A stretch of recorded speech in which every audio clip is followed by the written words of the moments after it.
Кривична пријава денес лично поднесе штипскиот градоначалник Иван Јорданов против некогашниот директор на јавното предпријатие ИСАР Живко Тасев.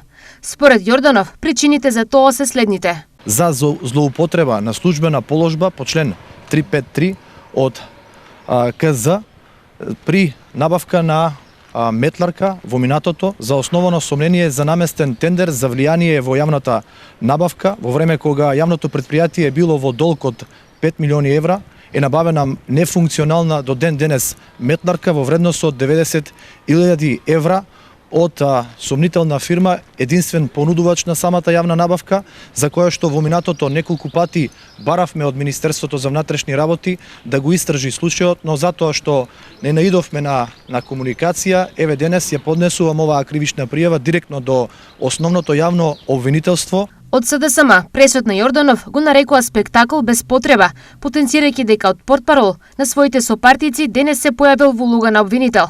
Од овие причини тие прашуваат. Докаде е постапката за неговата десна рака, секретар на општина Штип, Вишна Шорова Ангелова, која ја злоупотреби функцијата за да изгради девоградба, за која истиот Јорданов најавуваше санкции?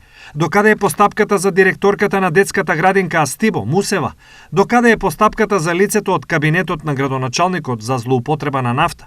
Јорданов има многу да прашува, бидејќи за само 2 години ВМРО-вските функционери си го покажаа вистинското лице, но сепак правдата ќе излезе на виделина, бидејќи заврши времето на тефтерчето на Горде. Прашаа од СДСМ. Во контекст на денешниот прес и најавената кривична пријава, низ писмена реакција, се огласи некогашниот директор Живко Тасев. Набавката на метачката, како и сите други набавки за потребите на јавното предпријатие ИСАР е согласно годишен план за јавни набавки, усвоен од управниот одбор. Јавната набавка е извршена преку тендер и е спроведена и реализирана од комисија, лиценцирана за вакви постапки. Пријавата од градоначалникот Јорданов е фарса, напиша Тасев.